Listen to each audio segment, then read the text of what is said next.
Across the curriculum, 9F.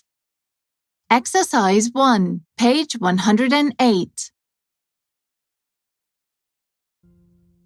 At the heart of the computer is the motherboard.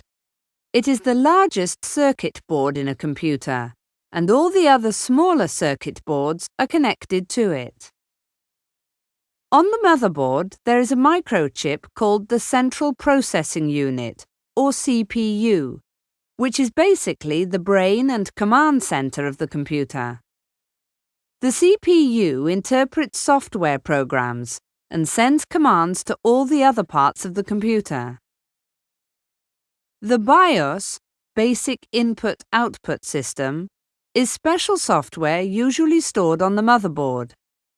It wakes up the computer when you switch it on, checks that everything is working, and reminds it of what it needs to do. The motherboard also contains several cards, each of which has a different purpose. For example, the video card generates the graphics that you see on your screen, whereas the sound card controls the audio of the computer. The computer has two main types of memory, ROM and RAM. ROM holds information that is permanently burnt into the computer and you cannot change it.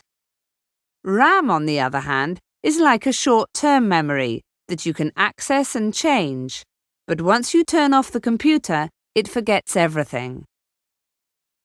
The inside parts of the computer communicate with the keyboard, the screen, the mouse, and other devices such as modems through ports.